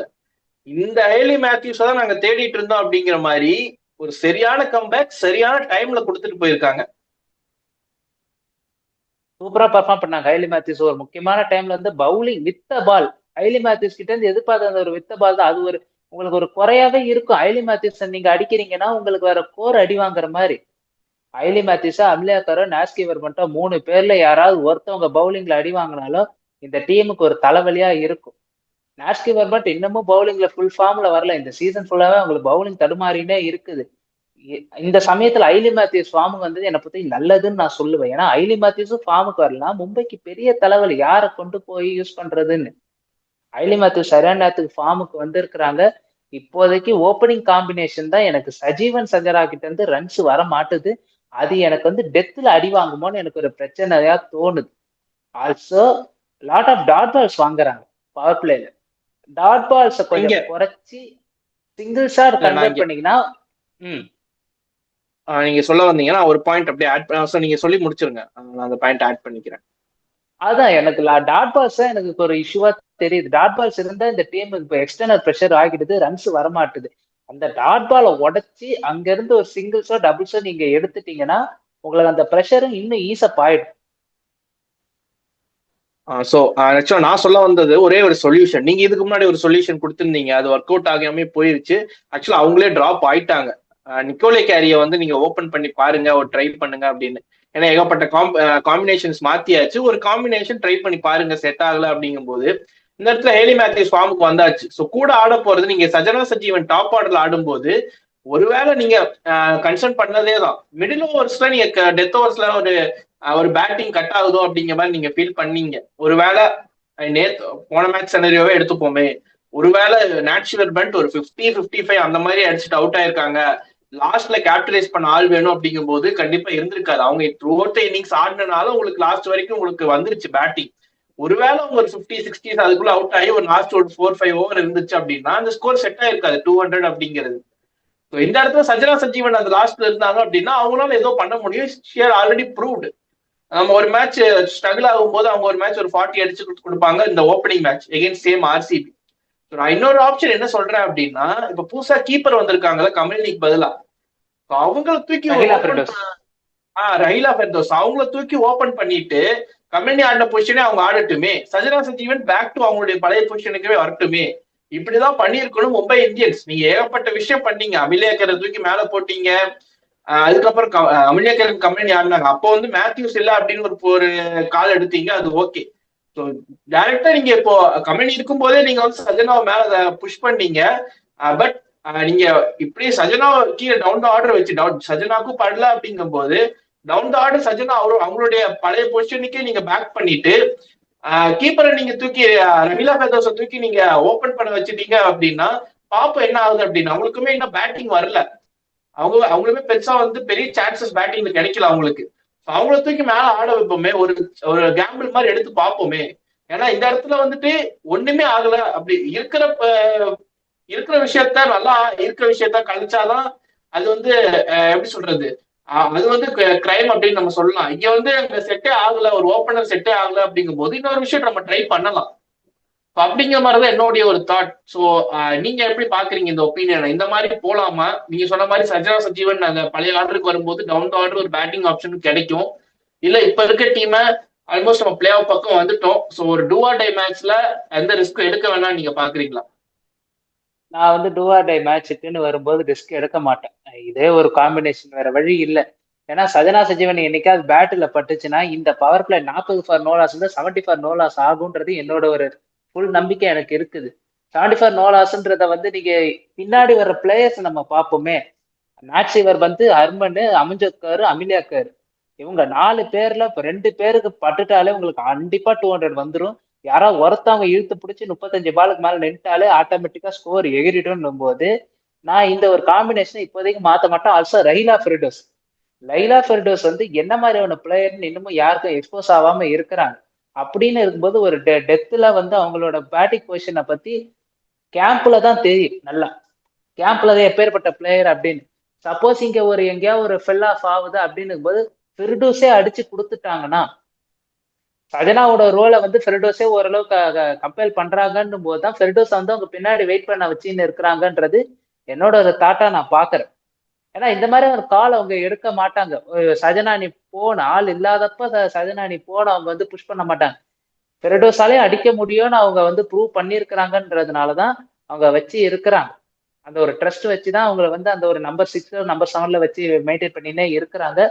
பார்க்கலாம் இந்த மாதிரி நம்பர் 6 நம்பர் 7 வராமலே மும்பை இந்தியன்ஸ் இழுத்துக்கினே போவாங்களேன்னு. ஏன்னா பொட்டன்ஷியலா இன்னும் ரெண்டு மேட்ச் ஆடுற மாதிரி இருக்கு மேக்சிமம் 2 to 3 மேட்ச் அப்படின்னு இருக்கும்போது இப்போதைக்கு நான் காம்பினேஷன் மாத்த மாட்டேன். ஏதா இந்த 3 மேட்ச்ல சஜனாக்கு ஏதாவது ஒரு மேட்ச் பட்டாலும் கெயின் மும்பைக்கு தான். இன்னொரு விஷயம், நீங்க என்ன பிளேயர்னு தெரியல அப்படின்னு சொன்னீங்க. லைட்டா கூகுள் பண்ணி பார்த்தா ரயிலா ஃபெர்தோஸ் ஆடின மேட்சஸ் எல்லாம். ஆக்சுவலா இவங்க மத்திய பிரதேஷ் உமனுக்காக நம்பர் 10ல ஆடி இருக்காங்க. ஒரு விக்கெட் கீப்பர் நம்ம தனியா பாட்டியா மாதிரி தான் நம்ம வச்சிருக்கோம் அப்படிங்கிற மாதிரி ஒரு ஃபீல் வருது. பட் ஏன்னா நம்பர் 10 தான் அவங்க இறக்குறாங்க. அப்படிதான் இருக்கு. ஏன்னா நான் இப்போ அப்ப நம்ம மறைச்சு வைக்கல, ஒளிச்சு இருக்கோம். அவங்க ஆக்சுவலா 2021 ஆடினது அந்த ரிசல்ட் தான் ESPNல போட்டிருக்காங்க. அதுக்கப்புறம் அவங்க மத்திய பிரதேஷ் உமனுக்காக ஆடி இருக்காங்க. பட் அந்த டோர்னமெண்ட் ஃபுல்லாவே அவங்க 2021ல பேட்டிங்கே ஆடல. 2 மேட்ச் ஆடி இருக்க பேட்டிங் வந்திருக்காங்க உள்ள. நம்பர் 10ல வந்து ஒரு 4 மட்டும் அடிச்சுட்டு ஒரு நாட் அவுட் பேட்ஸ்மேனா இருந்திருக்காங்க. மற்றபடி எந்த ரெக்கார்ட்ஸுமே இல்லை அவங்க பேட்டிங் பண்ணதுக்கானது. மேபி நான் வேற ஏதாவது தெரிஞ்சிச்சுன்னா அடுத்த ஷோல நான் எடுத்துட்டு வரேன். அடுத்த மும்பை இந்தியன்ஸ் பத்தி பேசும்போது எடுத்துட்டு வரேன். ஒரு காலத்துல ஜெயசூர்யாவே வந்து பவுலிங் ஆல்ரவுண்டர்னு வந்தவர் தான். அதுக்கப்புறம் என்ன நடந்துச்சுன்னு ஹிஸ்டரி பேசும். ஸ்டீவன் ஸ்மித் லெக் ஸ்பின்னர்னு வந்தவர் தான். அதுக்கப்புறம் ஹிஸ்டரி என்ன பேசும். அது மாதிரி ஃபெர்டோஸுக்கு என்னைக்காவது அமையும். லோவர் ஆர்டரா வந்து சரி டவுன் த ஆர்டர் பவுலரா வந்து நான் வந்து இதுவா ஆனேன், அந்த மாதிரி வரலாறு மாறட்டுமே. கார்லஸ் பேத்வேட் உங்களுக்கு தெரியும். ஆக்சுவலா அந்த 4 சிக்ஸர்ஸ்க்கு அப்புறம் தான் அவர் ஆல்ரவுண்டர்னே ஒத்துக்கிட்டாங்க. அதுக்கு முன்னாடி ஒரு பவுலரா தான் இருந்தாரு. மேபி அந்த மாதிரி இன்னிங்ஸ் கூட இந்த ஃபைனல்ல கீழே அடிச்சிட போறாங்க. ஸோ எதுக்கும் நம்ம எப்படி சொல்றது, தனியா பாட்டியா மாதிரி ஒரு கீப்பர் பேட்டர் நம்பர் 10ல ஆடக்கூடிய கீப்பர் நம்ம பேசக்கூடாது. மேபி அவங்க ஒரு பொட்டன்ஷியல் பார்த்துருப்பாங்க. மும்பை இந்தியன்ஸ் வந்து ஏதோ ஒன்று பார்த்துதான் எடுத்திருப்பாங்க. ஸோ இந்த இடத்துல கீப்பர் இல்லாதப்போ அவங்க கீப்பிங் சூப்பரா பண்றாங்க. ஸோ அதுமே அதை நம்ம பாராட்டியே ஆகணும். ஸோ எப்படி வேணாலும் அமையலாம். அவங்களுடைய பொட்டன்ஷியல் பேட்டிங்ல ஷோகேஸ் ஆகாம இருந்திருக்கலாம் இது வரைக்கும். ஒருவேளை இந்த WPL கூட அவங்களுக்கு ஒரு டேர்னிங் பாயிண்ட் அமையலாம். ஸோ பாப்போம் என்ன ஆகுது அப்படிங்கிறது. இன்னும் மிச்சம் 3 டீம்ஸ் இருக்காங்க. அடுத்தது நம்ம டெல்லி கேபிட்டல்ஸ் போயிருவோம். டெல்லி கேபிட்டல்ஸ் ஸ்டார்டிங்ல கொஞ்சம் அப்படியே தடுமாற்றம் இருந்துச்சு ஜெமிமாவுடைய கேப்டன்ஷிப்ல. பட் ஆனா 2 பெரிய டீமை டிஃபீட் பண்ணாங்க. ஒன்னு மும்பை இந்தியன்ஸ், இன்னொன்னு RCB டிஃபீட் பண்ணி முதல் டீம் RCB டிஃபீட் பண்ணது அவங்க தான், டெல்லி கேபிட்டல்ஸ் தான் சீசன்ல. ஸோ நாங்களும் உள்ள ஃபார்ம்ல இருக்கோம், நாங்க எப்படி டேபிள் டாப்பர் குவாலிஃபை ஆன டீமே பீட் பண்ணிட்டோம் பாத்தியா அப்படிங்கிற மாதிரி உள்ள வந்தாங்க. பட் நேத்து திரும்ப ஒரு லாஸ். கையில இருந்த மேட்ச் எகெயின் ஜிஜிக்கு அகேன்ஸ்டா விட்டுருக்காங்க. கையில இருந்த மேட்ச் சொல்ல முடியாது, ஸ்லிப்பான மேட்ச் திரும்ப எடுத்துட்டு வந்தாங்க. பட் அதை அப்படியே அந்த மொமெண்டம் எடுத்துட்டு போய் வின் பண்ண முடியல. திரும்ப எகெயின் ஒரு லாஸ். குஜராத் ஜெயின்ஸ் டெல்லி கேபிட்டல்ஸ்ல என்ன மாதிரியான ட்ரபிள்ஸ் இருக்க மாதிரி நீங்க பாக்குறீங்க? The whole unit with batting bowling எல்லாமே ஒரு கலெக்டிவா எந்த இடத்துல மிஸ் ஆகுது டெல்லி கேபிட்டல்ஸ்க்கு? ஷஃபாலி வர்மா ஸ்டார்ட்ஸ் எடுக்கிறாங்க. இப்ப ஸ்டார்டிங்ல ஷஃபாலி வர்மா வந்து ரொம்ப ஸ்லோவா ஸ்டார்ட் பண்ணாங்கன்னு ஒரு மாதிரி நம்ம கிரிட்டிசைஸ் பண்ணாலும் ஷஃபாலி வர்மா போக போக ஸ்டார்ட் எடுக்க ஆரம்பிச்சிருக்காங்க. ஆனா அந்த ஸ்டார்ட் அவங்களால கேபிட்டலைஸ் பண்ணவே முடிய மாட்டுது. ஷஃபாலி வர்மா அடிக்கிறாங்கன்னும் போது அவங்களால அந்த ஒரு 15 பால் ஒரு பிரித்திஷா மாதிரி அவங்க ஆயிடுறாங்க. ஒரு 15 பாலுக்கு 25, ஒரு 10 பாலுக்கு 17, அந்த மாதிரி ஒரு ஸ்லோ ஒரு கம்மியான ஒரு இதுல வந்து கேபிட்டலைஸே பண்ணாம போயிடுறாங்க. அதனால வந்து அதுக்கப்புறம் லெஸ்லிலையும் லாரா உல்வாட்டும் வந்து கொஞ்சம் ஸ்லோவா தான் பேசப் பண்ணி தான் கொண்டு போறாங்க. லெஸ்லிலேயே அடிக்க ட்ரை பண்றாங்க. அது ஒரு சில நேரம் படுது, ஒரு சில நேரம் சுத்தமா படமாட்டேன். அந்த அதர் ஹேண்ட்ல லாரா உல்வாட்டும் இவங்க ஜெமிமா ரோட்ரிக்ஸும் ஃபுல் அண்ட் ஃபுல் கம்போஸ் பண்ணி கொண்டு போற ரோலை மட்டும்தான் பண்றாங்க. அவங்க ஸ்டார்டிங்ல இருந்தே அந்த ஒரு ஃபர்ஸ்ட் 2வது மேட்ச்ல உல்வாட்டும் அதே தான் ஸ்டார்டிங் ஸ்லோவா கொண்டு போனாங்க. அதுக்கப்புறம் போக போக அடிச்சு ஆடி ரன்ஸ் எடுத்துக்கினே இருந்தாங்க. அதேதான் ஜெமிமாவும் பண்றாங்க. அவங்க 2 பேருக்குமே மினிமம் 10 பால் தேவைப்படுது. இந்த ஒரு ஆளாளுக்கு 10 பால்ன்றதே வந்து 2020 பொறுத்த வரைக்கும் ஒரு 20 பால் ஆயிடும்ன்றது 4 ஓவர்னு கணக்கு வச்சு 4 ஓவருக்கு ரன்ன பால் ஆட் பண்ணிக்கோங்க. ஷஃபாலி வர்மா ஆஃப்டர் ஸ்டார்ட் அதுக்கப்புறம் கொஞ்சம் டாட்ஸ் ஆடுறாங்க. அவங்க அதையுமே ஒரு சேர்த்திக்கோங்க. ஒரு 20ங்கிறது 25 ஆக்கிக்கோங்க. அது 20ன்றது 25. லெஸ்லி லீக்கு வந்து நீங்க என்னதான் லெஸ்லி லீ அடிச்சாலும் அடிக்கும் போது நான் சொல்றேன், லெஸ்லி லீ அடிச்சாலும் அவங்களுக்கு கண்டிப்பா ஒரு 10-7-8 டாட் பால்ஸ் வந்துடும். இந்த டாட் பால்ஸ் அதுக்கப்புறம் இவங்க வந்து ஸ்லோவான ஒரு ஸ்டார்ட் 100 ஸ்ட்ரைக் ரேட்ல ஆடுறது இதெல்லாம் சேர்த்து நீங்க பார்க்கும்போது ஒரு 5 ஓவருக்கு உங்களுக்கு ரன்ஸே வராத மாதிரி ஒரு ஃபீல் வந்துருது. அதுதான் வந்து சேசிங்கிற ஒரு ப்ரெஷரை போடுது. இப்போ மும்பை இந்தியன்ஸ் மேட்ச் இவங்க வந்து அந்த மேட்ச் வந்து ஒரு 150 என்னவோ தான், ரொம்ப கம்மியான டார்கெட் தான். ஸ்டார்ட் எல்லாம் கிடைச்சிருச்சு. அதுக்கப்புறமா இந்த மேட்ச் கைவிட்டு போயிடுமோ? ஏன்னா 10 ஓவருக்கு வந்து இவங்க வந்து 80 என்னவோ இருந்துட்டு 15 ஓவருக்கு வந்து இவங்க வெறும் 110 என்னவோ தான் அடிச்சிருந்தாங்க. அந்த ஒரு 5 ஓவர் நான் சொன்ன ஒரு காம்பினேஷன்ல ரன்ஸ் அடி வாங்கிடுச்சு சுத்தமா. ரன்ஸே வராம அவங்க ஒரு ரொம்ப கஷ்டப்பட்டு இருந்தாங்க. இவங்களுக்கு பேட்டிங் ஃபர்ஸ்ட் எடுத்தாலும் பேட்டிங் ஃபர்ஸ்ட் ஓரளவு நல்லா இவங்க டெல்லி வந்து இந்த சீசன் ஃபுல்லாவே பெருசா நான் வந்து ஃபர்ஸ்ட் பேட்டிங் பண்ண மாதிரி எனக்கு நான் பார்க்கல. டெல்லி வந்து ஃபர்ஸ்ட் பேட்டிங் பண்ணதுன்றது வந்து அந்த யாருகிட்ட ஃபர்ஸ்ட் பேட்டிங் பண்ணாங்க? முக்காவாசி ஃபர்ஸ்ட் பேட்டிங் யூபி பண்ணாங்க. நினைக்கிறேன், யூபி கூட ஒரு மேட்ச் ஆடினாங்கன்னு நினைக்கிறேன். ஐ திங்க் ஆர்சிபியோட ஆர்சிபியோட வந்து அந்த ஒரு மந்தனா அடிப்பாங்கன்னு நினைக்கிறேன். சரியா தெரியல. மந்தனா தான் 96. அந்த மேட்ச் மட்டும்தான் இவங்க வந்து ஃபர்ஸ்ட் பேட்டிங் ஆனது. மீதி எல்லாருமே வந்து இவங்க சேசிங் தான் எடுத்து ஆடிங்கன்னு இருக்கிறாங்க. இவங்க பொட்டன்ஷியலா இவங்க எடுக்கிறதோட ஸ்கோர்ஸ் வந்து இவங்க கொண்டு போற விதம் வந்து 165ல இருந்து 170 தான் இருக்குது. அதுல வந்து பவுலிங் கேபிட்டலைஸ் பண்ணுது. ஆனா பவுலிங் இப்பதான் முழிச்சிருக்குன்னு நான் சொல்லுவேன். பவுலிங் முடிச்சதுக்கு அப்புறம் தான் இவங்களுக்கு அந்த வின் ஸ்டார்ட் பண்ண ஆரம்பிச்சுது. இவங்களுக்கு எப்ப நம்ம ஸ்பின்னர்ஸை பத்தி நம்ம சொல்லி இருந்தோம், ஸ்பின்னர் சுத்தமா பர்ஃபார்ம் பண்ண மாட்டாங்க. நம்ம அந்த கிரிட்டிசிசம்க்கு அப்புறம் ஸ்ரீசார்லி சூப்பரா பர்ஃபார்ம் பண்றாங்க. ஸ்ரீசார்லி மேட்சுக்கு 2-3 விக்கெட்ஸ் எடுத்துன்னு இருக்காங்க. மரிசன் கேப் எந்த அளவுக்குன்னா லாராபெலுக்கு ஈக்குவலா டஃப் கொடுக்குறாங்க டாட் பால்ஸ்ல. பவர் பிளேல வந்து நறுக்குன்னு போட்டு டாட் பால்ஸை மட்டும்தான் கன்சீட் பண்றாங்க. அந்த அளவுக்கு சூப்பரா பவுலிங் போட்டுன்னு இருக்கிறாங்க அவங்க. மரிசன் கேப்பும் நந்தினி சர்மா. இல்ல, நம்ம மரிசன் கேப் பத்தி பேசும்போது ஒரு ஞாபகம் வந்துச்சு. பவுலிங் எல்லாம் நல்லா தான் போடுறீங்க, பேட்டிங் கொஞ்சம் அடிச்சுட்டாங்க அப்படிங்கிற மாதிரிதான் இருக்கு. ஏன்னா டாப் 4 தாண்டினா அப்படின்னா மரிசன் கேப் நம்பர் 5ல வராங்க. அவங்க மேலேயே ஒரு டிபெண்டன்சி இருக்கு. நீங்க இந்த டாட் பால் ப்ரெஷர் எல்லாம் சோக் பண்ணி எடுத்துட்டு போய் பினிஷ் பண்றதுக்கான ரோல்ஸ் அவங்க அந்த இடத்துல நல்லா ஆடி இருந்தாங்கன்னா 2 மேட்ச் வின் பண்ணிருக்கலாம். இந்த இடத்துல அவங்களுமே ஒரு சொதப்பல். வித் பால் உங்களுக்கு இம்பாக்ட் வந்துடுறாங்க. ஆனா அந்த இம்பாக்ட வித் பேட் அப்படியே அவங்க கொடுத்த இம்பாக்ட், அதாவது நான் வந்து ஒரு 0 இம்பாக்ட் அப்படின்னு சொல்லுவேன்னா இந்த இந்த செனரியோல. வித் பேட் ஒரு இம்பாக்ட் ஒரு கிரியேட் பண்றாங்க அப்படின்னா அந்த இம்பாக்டை இறக்கிறாங்க. ஒரு நியூட்ரலா வச்சுப்போமே நம்ம. பட் அந்த பேட்டிங்ல இம்பாக்ட் காட்டினாங்க அப்படின்னா ஒரு மோஸ்ட் வேல்யூபிள் பிளேயர், ஒரு நல்ல அசெட்டா இருப்பாங்க டெல்லி கேபிட்டல்ஸ்க்கு. பட் அது மிஸ் ஆகுற மாதிரி நான் பாக்குறேன் மரிசன் கேப்புக்கு. அதுதான் மரிசன் கேப். ஆனா இப்போ வந்து டெத்துக்குன்னு நீங்க பார்க்கும்போது நேத்து வந்து நிக்கி பிரசாத் அடிச்சு கொடுத்துட்டாங்க. நிக்கி பிரசாத் வந்து ஓரளவுக்கு ப்ராமிசிங்கா தெரியுது. அந்த ஒரு டெத்துல ஒரு கை கொடுக்கறதுக்கு ஒரு ஆள் இருக்கிறாங்க. இருந்தாலும் எனக்கு வந்து பேட்டிங் வந்து ஒரு சேர இருக்க மாட்டுது. இவங்களோட இருக்கிற பொட்டன்ஷியலுக்கு ஆன் த பேப்பர் இவங்களால 200+ எடுக்கிற டீமா தான் நான் பாக்குறேன். ஆனாலும் அந்த பொட்டன்ஷியலு பர்ஃபார்மன்ஸா கன்வெர்ட் ஆக மாட்டேது. அது கன்வெர்ட் ஆச்சுன்னா டெல்லிக்கு ஒரு அவுட் சைட் சான்ஸ் இருக்கு டைட்டில் அடிக்க. இப்போதைக்கு அவங்களுக்கு பிளே ஆஃப்ஸ்ன்றதே 50-50 தான் நான் சொல்லுவேன். ஸோ அதே மாதிரி 3 டீமை பத்தி பேசிட்டோம். கடைசியா யூபி வாரியர்ஸுக்கு வின் பண்ணோம் அப்படின்னா குவாலிஃபை ஆகணும் அப்படின்னா சில அவுட் சைட் சான்சஸ் தேவைப்படுது. வின் பண்ணாலும் சில பல ரிசல்ட்ஸை பொறுத்து தான் அவங்களுடைய குவாலிஃபிகேஷன்ஸ் அமையும். ஸ்டார்டிங்ல வந்து கொஞ்சம் ஸ்ட்ரகிள்டு ஸ்டார்ட் அப்படின்னே சொல்லலாம். 3 பேக் டு பேக் லாசஸ். அதுக்கப்புறம் மும்பை இந்தியன்ஸவே 2 டைம் அடிச்சு உள்ள லீக்குள்ள எடுத்துட்டு வந்தாங்க. ஆக்சுவலா அவங்க தான் இந்த லீகவே கொஞ்சம் வைடரா ஓபன் பண்ணது. இதுக்கப்புறம் இப்போ வந்து அவங்களுக்கு 2 மேட்ச் இருக்கு. அவங்களுக்கு மட்டும்தான் இந்த 2 மேட்ச் இருக்கு இந்த அடுத்த வர மேட்சஸ்ல. ஸோ அப்படி இருக்கும்போது இந்த 2மே கட்டாயம் வின் பண்ணணும் அப்படிங்கிற ஒரு சுச்சுவேஷன். ஸோ அப்படி வின் பண்ணணும்னா எந்தெந்த விஷயங்கள் எல்லாம் கரெக்டா பெர்ஃபெக்டா பண்ணணும். ஸோ மெக்லானிங் எப்படி லீட் பண்ணணும். ஆக்சுவலா அவங்களுக்கு வந்து இப்போ இந்த செனரியோவே டிஃப்ரெண்டா இருக்கும். ஏன்னா ஆஸ்திரேலியாவை வச்சிருக்கும் போது ஆஸ்திரேலியாவை கடும் டாமினன்ட் எல்லா டீமையும் அடிச்சு அவங்க செமிஃபைனல்ல போய் உட்கார்ந்துருவாங்க. நாக் அவுட்ஸ்லயும் ஒரு நல்ல டீம் நல்லா ஒரு பெர்ஃபார்ம் பண்ணி அடிச்சிருவாங்க. ஃபைனல் மட்டும்தான் அவங்களுக்கு வந்து ஒரு பெரிய ஹடில் மாதிரி இருக்கும். அதுவுமே அவங்களுக்கு வந்து ஜஸ்ட் ஒரு மேட்ச் அப்படிங்கிற மாதிரி தான் அவங்க எடுத்துட்டு போவாங்க. எந்த டீம் வந்தாலும் ஒரு கம்ஃபர்டபுளான மார்ஜின்ல வின் பண்ணிடுவாங்க. அப்படி இருக்கக்கூடிய ஒரு மெக்லானிங் WPLயுமே 3 வருஷம் டெல்லி கேபிட்டல்ஸை ஃபைனல்ஸ்க்கு டைரக்ட் ஃபைனல் டிக்கெட் எடுத்து கூட்டு போன ஒரு கேப்டன். இந்த வருஷம் அவங்களுக்கு வந்து ஒரு செனரியோவே ஒரு டிஃப்ரெண்ட். இப்ப வந்து 2 மேட்ச் பெரிய மார்ஜின்ல வின் பண்ணணும், மற்ற டீமோடைய ரிசல்ட்டை பேஸ் பண்ணி இருக்கணும். அப்படிங்கும் போது இந்த மெக்லானிங்கோடைய இப்போ அப்ரோச் எப்படி இருக்க போகுது, அவங்களுக்கு கம்ப்ளீட்லி ஒரு டிஃப்ரெண்ட் செனரியோ தான். அதுக்கு அவங்க செட் ஆவாங்களா?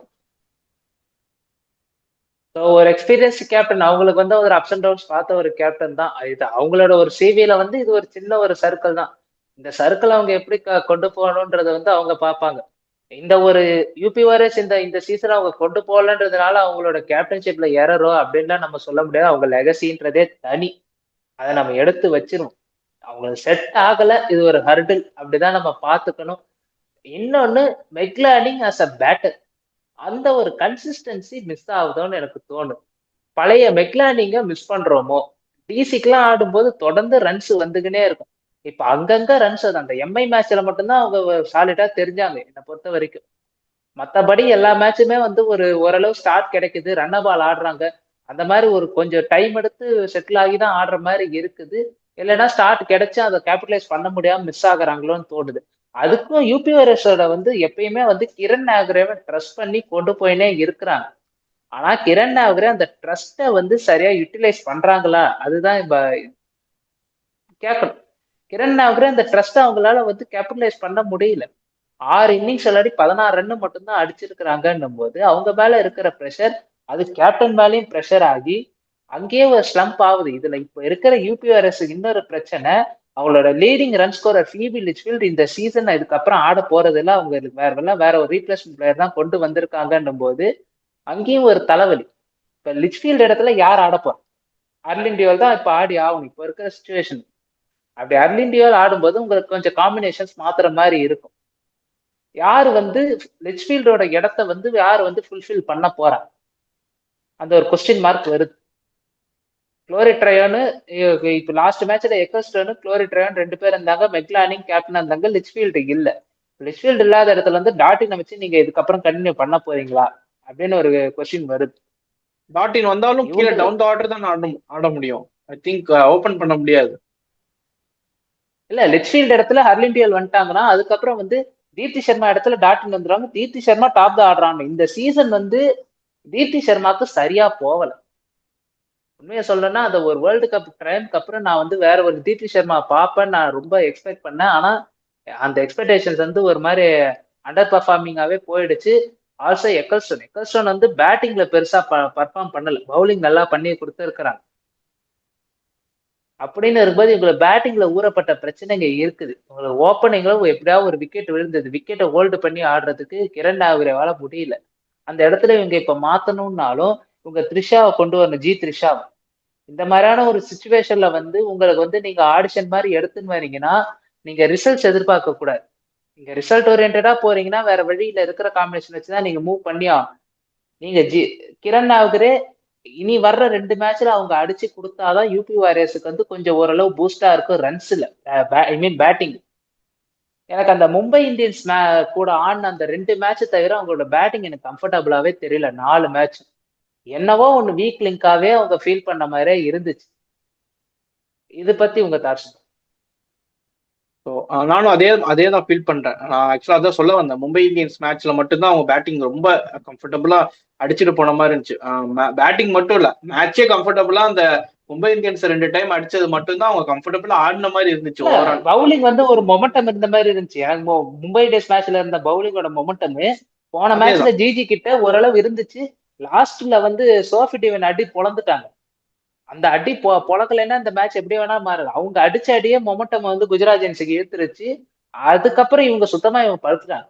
இவங்க பேட்டிங் சுத்தமா சரியில்லை அந்த மேட்ச் எல்லாருமே. ஆல்சோ மெக்லானிங்கோடைய கேப்டன்ஷிப்பும் நீங்க வந்து சொல்லியிருந்தீங்க. இதுக்கு அவங்களுக்கு வந்து ஒரு அவங்களுடைய சிவில ஒரு சின்ன பிளாக் டாட் மார்க் அப்படின்னு சொல்லியிருந்தீங்க. பட் நான் இந்த இடத்துல பார்த்துட்டீங்கன்னா ஒரு சுமாரான ஒரு கேப்டன்ஷிப் அப்படிங்கிற மாதிரி தான் தோணுது. ஏன்னா இந்த மாதிரியான ஒரு கேப்டன்ஷிப் இந்த மாதிரி எக்ஸ்பீரியன்ஸான ஒரு கேண்டிடேட் தான் எக்ஸ்பெக்ட் பண்ணல. ஜெமிமா இந்த மாதிரியான பிளேயர், ஜெமிமாக்கு தான் ஃபர்ஸ்ட் சீசன், அவங்க ஒரு எரர் பண்றாங்க அப்படின்னா அது வந்து அக்செப்டபிள். ஏன்னா ஃபர்ஸ்ட் டைம் ஒரு ப்ரொஃபஷனல் டீமை லீட் பண்றாங்க, ஒரு பெரிய டீமை லீட் பண்றாங்க. அப்படிங்கும் போது லேர்னிங்க்கு நிறைய சான்ஸ் இருக்கு, போக போக கத்துப்பாங்க அப்படின்னு சொல்லலாம். ஒரு மெக்லானிங் மாதிரியான ஒரு எக்ஸ்பீரியன்ஸ் இருக்க கேப்டன், நீங்க வந்து ரிசல்ட்ஸை நீங்க வந்து அப்படியே எடுத்து ஒரு சைடு வச்சுக்கோங்க, it's not going on its way அப்படிங்கும் போது ஓகே, நான் எல்லாமே சரியா பண்ணி ஒரு லக் ஃபேக்டர் வந்து இடிக்குது அப்படிங்கும் போது நம்ம அதை வந்து நம்ம அக்செப்ட் பண்ணிக்கலாம். இந்த இடத்துல வந்து சில விஷயங்கள் பவுலிங் காம்பினேஷன் ட்ரை பண்றதா இருக்கட்டும், ஃபீல்ட் செட்டா இருக்கட்டும், எதுவுமே வந்து சரியா போகாத மாதிரியே ஒரு ஃபீலா இருக்கு. நம்ம வெளியிருந்து பாக்குற நமக்கே இங்க இருந்து ஃபீலா இருக்கு. நீங்க ஃபார் எக்ஸாம்பிளுக்கு நிறைய மேட்சஸ் நீங்க சொல்லலாம். போன மேட்ச்மே நீங்க சொல்லலாமே, ஸ்டார்டிங்ல ஒரு நல்ல ஒரு மொமெண்டம் இருந்து அதுக்கப்புறம் சோஃபி டெவன் அதை எடுத்துட்டு போனதா இருக்கட்டும். ஸோ இப்படிதான் எல்லா மேட்சஸுமே கைவிட்டு போயிட்டு இருக்கு. அந்த மும்பை இந்தியன்ஸ் மேட்ச் மட்டும்தான் நீங்க சொல்லியிருந்தீங்க, அந்த மேட்ச் முடிஞ்ச உடனே நம்ம அந்த மிட் சீசன் ரிவ்யூல நீங்க சொல்லியிருந்தீங்க யூபி வாரியர்ஸ் முடிச்சுக்கிட்டாங்க. பவுலிங் காம்பினேஷன் சூப்பர்வா இருக்கு. மும்பை இந்தியன்ஸை டிஃபீட் பண்ணதுல இருந்து எப்படி வேணாலும் சேஞ்ச் ஆகலாம் அப்படிங்கிற மாதிரி நீங்க சொல்லியிருந்தீங்க. பட் அங்க இருந்து திரும்பவும் அந்த 2 மேட்சுக்கு அப்புறம் அவங்க பழைய இதுக்கே போயிட்டாங்க. அண்ட் இன்னொரு விஷயம் என்னன்னா, இப்போ நல்லா பேட் பண்ணிட்டு இருந்த ஃபீபி லிச்ஃபீல்ட், அவங்க தான் அவங்களுக்கு ஹையஸ்ட் ரன் ஸ்கோரர் நினைக்கிறேன் இந்த சீசன்ல. ஃபீபி லிச்ஃபீல்டும் இப்ப வெளியே போறது இப்போ மிகப்பெரிய தலைவலி. இல்லைன்னா இப்ப பேட்டிங் ஆர்டர் எப்படி அமைய போகுது அப்படிங்கிறது ஒரு தலைவலி. இப்ப அந்த இடத்துல வந்து யார் ஸ்டெப் ஆன் பண்ண போறாங்க? மெக்லானிங்கே வந்து ஸ்டெப் ஆன் பண்ண போறாங்களா, இல்ல அவங்களுக்கு அடுத்து நல்ல ஃபார்ம்ல இருக்க ஹர்லிண்டி ஒரு ஸ்டெப் ஆன் பண்ண போறாங்களா, இல்ல உள்ள வர டியாண்ட்ரா டோட்டினோ இல்ல பினிஷிங் ரோல்ல வர க்ளோயி ட்ரையனோ யார் வந்து அந்த ஒரு ரூலை பண்ண போறான்? அந்த ரன்ஸ், அந்த ஒரு ஆப்ல ஆஃப் ரன்ஸை வந்து யாரு கொடுக்க போறா அப்படிங்கிறது தான் ஒரு கேள்வியா இருக்கு. ஆல்ரெடி ஒரு பிரச்சனை, இப்போ ஃபீபி லிச்ஃபீல்ட் போறது ஒரு பிரச்சனை. ரீப்ளேஸ்மெண்ட் பிளேயர் அனௌன்ஸ் பண்ணலன்னு நினைக்கிறேன் ஐ திங்க் இது வரைக்கும். இல்ல பண்ணிட்டாங்க, எனக்கு பேர் சரியா தெரியல, நான் இன்ஸ்டால பார்த்தேன். நானு ஃபேபிலிச்சில் பல செக் பண்ணிக்கோங்க. ஒரு நிமிஷம் player Amy Jones, England player, England wicket keeper batsman. Okay, Amy Jones அவங்களுமே ஆக்சுவலா அவங்களுமே சூப்பர் பேட்டர், நான் கேள்விப்பட்டிருக்கேன். இங்கிலாந்து டீம்ல சூப்பரா ஆடக்கூடிய ஒரு பிளேயர் தான். மேபி அவங்கள கூட நீங்க லைக் டு லைக் ரீப்ளேஸ்மெண்டா எடுத்து வைக்கலாம் நீங்க ஒரு விக்கெட் கீப்பர் பேட்டர் அப்படிங்கும் போது. ஹர்லிண்டியோட அவங்க பொசிஷனே ஆட வச்சுட்டு ஒரு சான்ஸ் எடுத்து எமி ஜோன்ஸ் உள்ள வைக்கலாம். நீங்க டியாண்ட்ரா டோட்டினுக்கு போறீங்க அப்படிங்கிறத தாண்டி அவங்களுக்கு வந்து ஒரு 2D பிளேயர் மாதிரி உங்களுக்கு ரெண்டுமே தருவாங்க அப்படிங்கிற மாதிரி இருந்தாலும் ஒரு ரிஸ்க், அதுவுமே ஒரு ரிஸ்க் தான், ஒரு புது பிளேயர் உள்ள எடுத்துட்டு வருது அப்படிங்கிறது. பட் பொசிஷனை சேஞ்ச் பண்ண வேண்டாம். அவங்கவுங்க ரோல், தீப்தி சர்மா அவங்க ரோல் பார்க்கட்டும், ஹர்லிண்டியோ அவங்களுடைய ரோல் அந்த இடத்துல பிளே பண்ணட்டும், எடுத்து பார்ப்போமே. இவங்க விக்கெட் கீப்பரா வந்துட்டாங்கன்னா இவங்களுக்கு அந்த ஒரு பார்ட் டைம் விக்கெட் கீப்பரை இவங்க வந்து டிராப் பண்ணிட்டு அதுக்கு மேல வேற ஏதாவது ஒரு பிளேயர் இவங்க யூஸ் பண்ணிக்கலாம். கண்டிப்பா அந்த ஒரு ஆங்கிள் நம்ம யூஸ் பண்ண பார்க்கலாம். எஸ், நம்ம அப்படின்னு கூட யோசிக்கலாம். எமி ஜோன்ஸ் விக்கெட் கீப்பரும் நல்ல ஒரு விக்கெட் கீப்பர் தான், நல்லா பண்ணுவாங்க. நான் கேள்வி பார்த்திருக்கேன். ஒரு 2 மேட்சஸ் நான் இங்கிலாண்டோடது ஐ திங்க் இந்த இந்தியன் சீரீஸ்ல விளாண்டாங்கன்னு நினைக்கிறேன். இப்போ ரீசெண்டா இந்தியா அங்க போயிருந்தப்போ. ஸோ அப்படி இருக்கும்போது நீங்க அந்த இடத்துல எமி ஜோன்ஸையும் நீங்க கொண்டு வரலாம் டாப் ஆர்டர்ல. அப்படிங்கும் போது காம்பினேஷன், இந்த பேலன்ஸ் கொஞ்சம் ஓரளவுக்கு செட் ஆகும். இப்பவே நம்ம பாத்துட்டீங்க அப்படின்னா ஒரு ரிஸ்க், ஒரு கேம்பிள் எடுத்து பார்ப்போம் அப்படிங்கிற மாதிரி தான் யூபி வாரியர்ஸ் ஆடி ஆகணும். ஸோ இது வரைக்கும் இந்த சீசன் பெருசா போகல, பிளே ஆஃப் சான்சஸும் ரொம்ப கம்மியா தான் இருக்கு. ஸோ ஒரு கேம்பிள் எடுத்து பாருங்க. இஃப் இட்ஸ் கோயிங் குட், நல்லதுதான். பிளே ஆஃப் போயிட்டு அந்த மொமெண்டம் அப்படியே கேரி ஆன் பண்ணுங்க. ஒரு வேளை போகல அப்படின்னா இந்த சீசன் எப்படி சொல்றது, இந்த சீசன் வந்து ஆல்மோஸ்ட் போன மாதிரி தான். இந்த 5 டீம்லயே வந்து பாத்துட்டீங்கன்னா ஓரளவுக்கு இந்த மற்ற 3 டீம்ஸ் ஓரளவுக்கு கம்ஃபர்டபுளா இருக்கு, குவாலிஃபை ஆகாத டீம்ஸ். இந்த ஒரு டீம் மட்டும்தான் ஃபர்ஸ்ட் டீம் டு எலிமினேட் அப்படிங்கிற ஒரு சிச்சுவேஷன்ல இருக்காங்க. அப்படிங்கும் போது கேம்பிள்ல நல்லது வந்துச்சுன்னா டேக் இட், ஒரு வேளை வரல அப்படின்னா இன்னும் மற்ற விஷயங்கள் அடுத்த சீசனுக்கான ப்ரிப்பரேஷன் ஸ்டார்ட் பண்ணலாம் அப்படிங்கிற மாதிரி தான் நான் பாக்குறேன். ஸோ இந்த வருஷம் யூபி வாரியர்ஸ்க்கு சரியா போகல, அதுதான் உண்மை. ஸோ பார்ப்போம். இன்னுமே இந்த ஒரு 1% சான்ஸ் இருந்தாலும் ட்ரை பண்ணணும் அப்படின்னு விராட் கோலி சொல்லியிருக்காரு. அதே மாதிரி அவங்களுக்கு ஒரு சான்ஸ் அமைஞ்சுது. ஸோ பார்ப்போம் இங்கிருந்து எப்படி போறாங்க அப்படிங்கிறது. ஸ்டில் எலிமினேட் ஒரு லக் ஃபேக்டர்னு ஒன்று சொல்லியிருந்தீங்க, லக் ஃபேக்டர்னு. இது அந்த ஒரு விஷயத்துக்கு நம்ம வருவோமே. இவங்க ஆடுறதுக்கு முன்னாடி மேட்ச் வரைக்கும் முன்னாடி ஆடின 2 மேட்சுமே அந்த பிச் கண்டிஷன் எப்படி இருந்துச்சுன்னா நம்ம அதை பத்தி நம்ம டிஸ்கஸ் பண்ணியிருந்தோம். பவர் பிளேல உங்களுக்கு ரன்ஸே வரல, மிட் ஓவர்ஸ்ல தான் உங்களுக்கு ரன்ஸ் வந்துச்சு. டெத்துல கொஞ்சம் நீங்க நல்லா போட்டீங்கன்னா உங்களால இழுத்து பிடிக்க முடியுது அப்படின்னு. இவங்களுக்கு அப்படியே கான்ட்ராஸ்டா மாறிடுச்சு. இவங்க வந்து ஃபர்ஸ்ட் மேட்ச் ஆட வந்தாங்க வதோதரால, இவங்க வந்த நேரம் பவர் பிளேவை கேபிட்டலைஸ் பண்ணிக்கினாங்க. மிட் ஓவர்ஸ்ல சுத்தமா ரன்ஸ் வரல குஜராத்துக்கும். டெத்துல சோஃபி டிவன் போட்டு இடி நிச்சிட்டாங்க, ரன்ஸ் எகிரி போச்சு. அதே இவங்களுக்கு வந்து அந்த ஒரு ஃபார்முலா தெரியாம இவங்க வந்து எப்படியாவது அடிச்சுன்னே போவோன்னு பவர் பிளேவை அடிச்சிட்டாங்க. மிட் ஓவர்ஸ்ல இவங்களுக்கு சுத்தமா பேட்டுக்கு பாலே வரல, சுத்தமா தடவின்னு இருந்தாங்க. இவங்களும் விக்கெட்ஸ் எல்லாத்தையும் விட்டுட்டதுனால லாஸ்ட்ல டெத்துல க்ளோரி ட்ரையன் மட்டும்தான் இருந்தாங்க. இன்னைக்கு எப்படி நான் சிவம் டூபே தனியா மாட்டிக்கினாரு, அதே மாதிரி க்ளோரி ட்ரையன் தனியா மாட்டிக்கினாங்க. அவங்களால அதுக்கு மேல ஒன்றும் பண்ண முடியாது, விக்கெட்ஸ் போயினே இருந்துச்சு மலமலன்னு. ஷார்ட் செலெக்ஷன்லயும் எனக்கு வந்து இவங்க கிட்ட ஒரு பெரிய நான் டிஸ்அட்வான்டேஜ் நான் பாக்குறேன். இந்தியன் பேட்டர்ஸோட ஷார்ட் செலெக்ஷன்ஸ் எனக்கு கன்வின்சிங்காவே இல்ல. கிரண் நாகரே இன்க்ளூடிங் சுத்தமா இன்க்ளூடிங் தீப்தி சர்மா தான். தீப் சர்மா இந்த சீசன் சுத்தமா பர்ஃபார்மன்ஸே இல்ல. பவுலிங்லயும் 2 ஓவர் போட்டாவே முடிக்க மாட்டாங்க. அவங்களுக்கு 2 ஓவர் 3 ஓவரோட நிறுத்திடுறாங்க. அதே மாதிரி ஆஷா சோப்னாவுக்கு 2 ஓவர் 3 ஓவரோட நிறுத்திடுறாங்க. கிராந்திகரோட மட்டும்தான் 4 ஓவர் கரெக்டா போட்டு முடிக்கிறாங்க. ஷிகா பாண்டே 4 ஓவர் போட்டு முடிக்கிறாங்க. அவங்க 2 பேரும் சாலிடேட்டரியா பெர்ஃபார்ம் பண்ணிடுறாங்க. அந்த பிட்ச் அது வரைக்கும் ஃபாஸ்ட் பவுலர்ஸ் தான் கொடி கட்டி பறந்தாங்க. அதை நம்பிதான் மெக்லானிங்கு 4 ஓவர் இவங்க 2 பேரும் கொடுத்துன்னு இருந்தாங்க. அன்பார்ச்சுனேட்டா அன்னைக்கு இப்ப எடுபட்டது யாருன்னா ஸ்பின்னர்ஸ். இது வரைக்கும் இந்த சீசன்ல சுமாரான பர்ஃபார்மன்ஸ் கொடுத்த ஆஷ் கார்னர் வித்த பாலு அன்னைக்கு சுப்ரீம் பர்ஃபார்மன்ஸ் கொடுத்தாங்க. எல்லாமே இவங்களுக்கு எதிராக போச்சு அந்த மேட்ச். மெக்லானிங் எப்படி மெக்லானிங்க்கு வந்து எப்படி சொல்றது, நான் ஒரு பயங்கரமான கேப்டன் தான், ஆனா சின்ன சந்துல ஒரு முட்டு சந்துல கூப்பிட்டு வந்து அப்படிங்கிற மாதிரி வடிவேல் ஒருத்தர் கூப்பிட்டு வருவாரு. அந்த மாதிரி இங்க வந்ததே நான் தப்பு. டெல்லி கேபிட்டல்ஸ் என்ன ரீடைன் பண்ணாதப்பவே நான் வந்து ஆக்ஷனுக்கு வரல, நான் டபிள்யூபில ரிட்டையர் ஆயிட்டேன் அப்படின்ட்டு போயிருக்கலாம் அப்படிங்கிற ஒரு மைண்ட் செட் தான் இருக்கும். ஸோ பார்ப்போம். அதான் சொன்ன மாதிரி நான் முன்னாடி சொன்ன மாதிரி எல்லாமே அவங்களுக்கு எகென்ஸ்டா போயிருக்கு. அப்படிங்கும் போது ஜெயிச்சால் மகிழ்ச்சி, தோத்தா அடுத்த சீசனுக்கான பயிற்சி அப்படிங்கிற ஒரு நிலைமையில தான் எடுத்துட்டு போகணும் யூபி வாரியர்ஸ். ஸோ பார்ப்போம் அந்த லக் ஃபேக்டர் கை கொடுக்குதா. ஒருவேளை இது வரைக்கும் எகென்ஸ்டா அமைஞ்சது அவங்களுக்கு அடுத்த 2 மேட்ச் கையில இருக்கும்போது அது உங்களுக்கு லக்கு ஃபேவர் ஆயிருச்சு அப்படின்னா யூபி வாரியர்ஸ் குவாலிஃபை ஆகலாம். பாப்போம் என்ன பண்றாங்க அப்படி. ஃபேவர் ஆகணும். ஆனா ஒரு மேட்சுக்கு இவங்க வந்து 200 ரன் அடிச்சுட்டு ஆப்போனன்ட்டை இவங்க டிஃபெண்ட் பண்ணணும். இல்ல அவங்க அடிக்கிற ஸ்கோரை வந்து இவங்க 12-13 ஓவர்ல சேஸ் பண்ணணும். ஏன்னா இவங்க ரன் ரேட்டு தான் இங்க பிரச்சனை. மும்பை ரன் ரேட்டை உடைக்கணும். அதுக்கான கேப் வந்து பாத்தீங்கன்னா கேப் டிஃபரன்ஸே 0.9 இருக்குது. 0.9ன்றது வந்து ஆன் த பேப்பரை பார்க்க ஈஸியா இருக்கும். 8 மேட்சோட அக்ரிகேட்டும் நீங்க கால்குலேட் பண்ணி அதை ஒரு காம்பினேஷனா போட்டு வரும்போதுதான் அது எவ்வளவு பெரிய தலைவலின்னு தெரியும். வேர்ல்ட் கப் மாதிரியான மேட்சஸ் ஒரு 3 மேட்ச் 4 மேட்ச் ஆடணும் அப்படின்னா அது ஈஸி. அந்த அக்ரிகேட் நம்மளுக்கு நம்ம புரியாத ஆடியன்ஸ்க்கு நம்ம சொல்லிடலாம் கிளியரா. கம்மியான மேட்சஸ் ஆடி இருக்கும்போது நெட் ரன் ரேட் ஈஸியா கிளைம் ஆகும். உங்களுக்கு ஒரு 20 ரன் 30 ரன் மார்ஜின்ல கூட இந்த இப்ப இருக்கிற நெட் ரன் ரேட் டிஃபரன்ஸ்ங்கிறது கிளைம் ஆகும். ஒரு பெரிய மேட்ச் இப்போ வந்து 10 மேட்ச் ஆடுறாங்க, ஐபிஎல்ல 14 மேட்ச் ஆடுறாங்க. அப்படிங்கும் போது இப்ப அந்த நெட் ரன் ரேட் இங்க வந்து அரௌண்ட் நீங்க வந்து ஒரு 80 ரன் 90 ரன் மார்ஜின்ல வின் பண்ணணும்னு வச்சுக்கோங்களேன். இப்ப இதே மாதிரி 14 மேட்சஸ் அப்படின்னு இருக்கும்போது ஐபிஎல் வந்து 14 மேட்சஸ் ஆடுறாங்க. அங்க வந்து நீங்க வந்து 150 ரன் 170 ரன் டிஃபரன்ஸ்ல வின் பண்ணணும் அப்படிங்கிற நிலைமை வரும். இந்த மேட்சஸ் எவ்வளவு இருக்கோ அதுக்கு தகுந்த மாதிரியான அக்ரிகேட் வந்து நெட் ரன் ரேட்ல ரெஃப்ளெக்ட் ஆகும். உங்களுக்கு வந்து அதிக மேட்சஸ் ஆடி இருக்கீங்க அப்படின்னா நெட் ரன் ரேட் கிளைம் ஆகுறது வந்து ரொம்ப ரொம்ப கஷ்டம். பெரிய மார்ஜின்ல, அதாவது நீங்க ஒரு பெரிய மார்ஜின் ஒரு மேட்ச் வின் பண்ணியிருந்தீங்க அப்படின்னா உங்களுக்கு பயங்கர அட்வான்டேஜ். நீங்க வந்து கடைசியில உங்களுக்கு பெரிய மார்ஜின் கிளைம் பண்ணணும், நெட் ரன் ரேட் ஏறணும் அப்படின்னா பெரிய வின் பார்த்து ஆகணும். ஸோ அப்படிங்க இதுதான் வந்து இந்த ப்ரோ சொல்ல வந்த ஒரு அக்ரிகேட் அந்த விஷயம். ஸோ கிளியரா எக்ஸ்பிளைன் பண்ணியிருப்பேன்னு நினைக்கிறேன். சோ பாப்போம் என்ன பண்றாங்க. ஒரு ஃபன்னி சினாரியோ நான் சொல்றேன். நான் ஒரே ஒரு ஃபன்னி சினாரியோ அதோட அதை வச்சு முடிவு பண்ணிக்கலாம். 2019 வேர்ல்டு கப்ல இந்த மாதிரி ஒரு ஃபன்னி சினாரியோ வந்துச்சு. ரன் ரேட்ல தான் குவாலிஃபை ஆகணும்னு.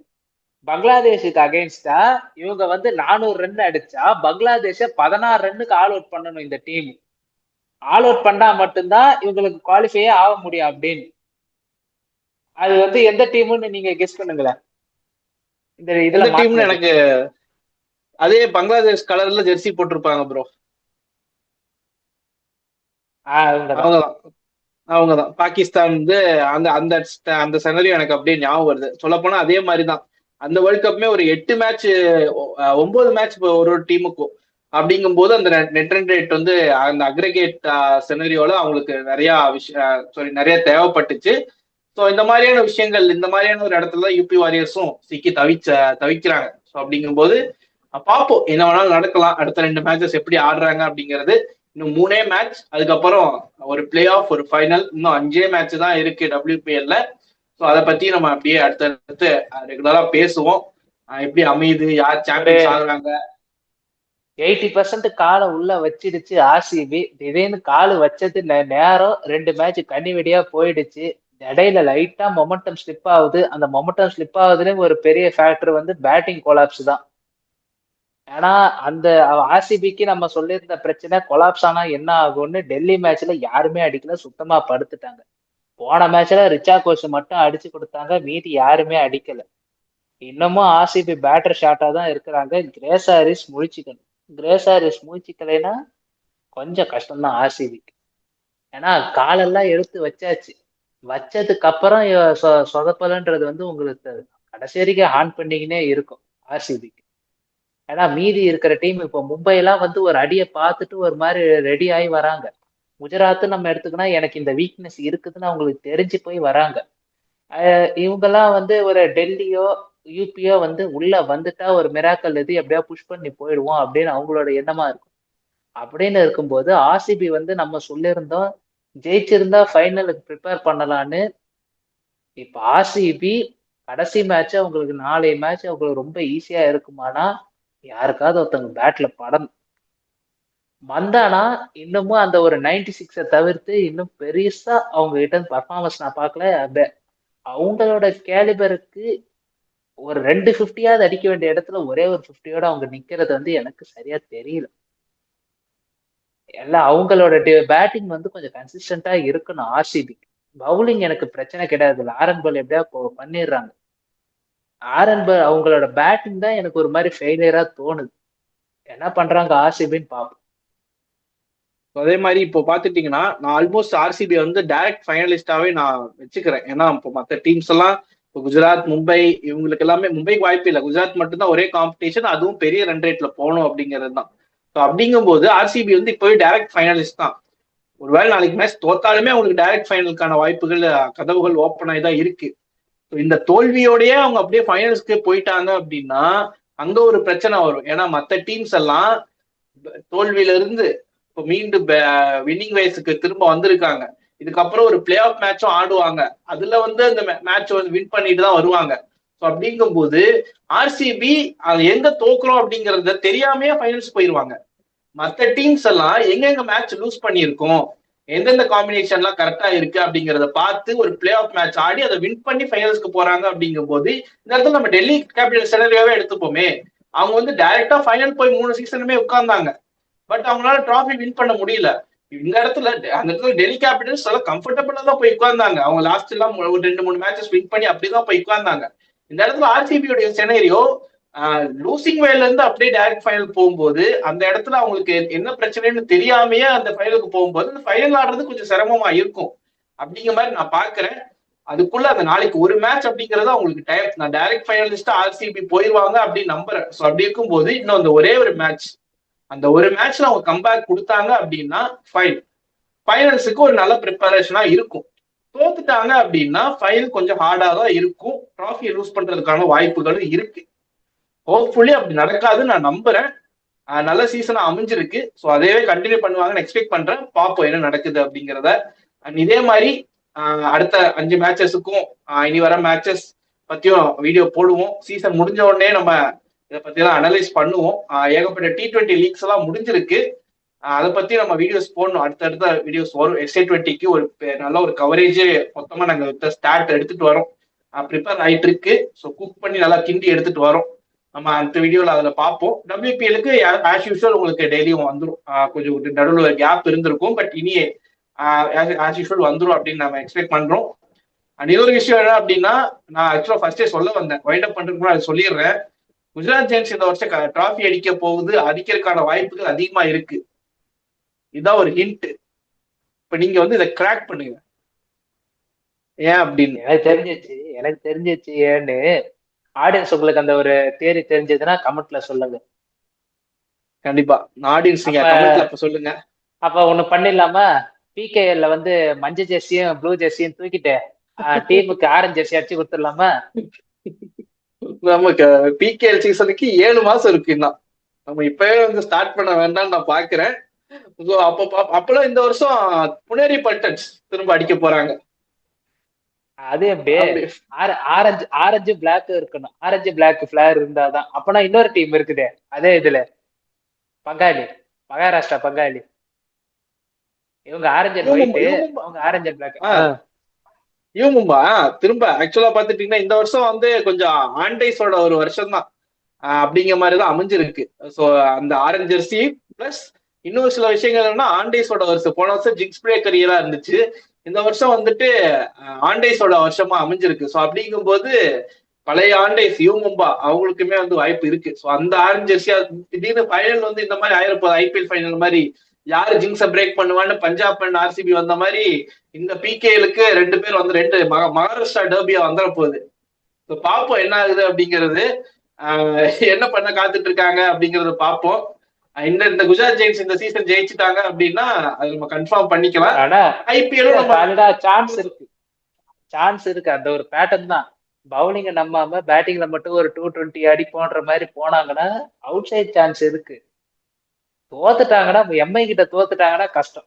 எம்ஐ ஜிஜி வந்து என்னை பொறுத்த வரைக்கும் ஒரு விர்ச்சுவல் எலிமினேட்டர் தான். அது என்ன பண்ண போறாங்கன்னு தெரியல. 2 டீம் யார் எப்படி எட்ஜ் எடுக்க போறாங்க. இதே மாதிரி பேட்டிங் மட்டும் நம்பி இன்னொரு டீம் வருது, ஏப்ரல் மாசம் வராங்க. அவங்களுக்கும் இதே நிலைமை தான். அவங்களுமே எனக்கு இப்ப இருக்கிற current India team Abhishek Sharma வச்சு அந்த மாதிரி தான் போயின்னு இருக்கிறாங்க. ஆனா நல்ல பவுலிங் யூனிட் இருக்கு. ஆனாலும் அந்த ஒரு பேட்டிங் ரொம்ப நம்பி போறாங்க. இந்தியாவுமே ஆரஞ்சு போட்டிருக்காங்க ப்ரோ. டைப்ல பிராக்டிஸ் ஜெர்சி எல்லாம் ஆரஞ்சு தான் இருக்கு. அவங்க வேற வேர்ல்ட் கப்புக்கு வேற எந்த டீமும் ஆரஞ்சு போட்டு வர மாட்டாங்கன்னு நினைக்கிறேன். நெதர்லாண்ட்ஸ் இருக்காங்கல்ல இல்லையா? ஓகே, அப்ப பாப்போம் ஜிங்ஸ பிரேக் பண்றாங்களா. நெதர்லாண்ட்ஸ் இந்த வருஷம் ஆரஞ்சு இது கண்டினியூ ஆகுதா அப்படிங்கறத பாப்போம்.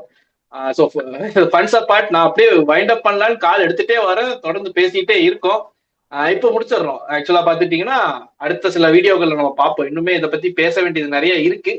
ஸோ அடுத்தடுத்த வீடியோக்கள்ல பேசுவோம். ஸோ இந்த வீடியோல இருந்து விடைபெற நேரம் எனக்கும் எஸ்பிடி ப்ரோக்கும் வந்திருக்கு. நன்றி, வணக்கம். நன்றி, வணக்கம்.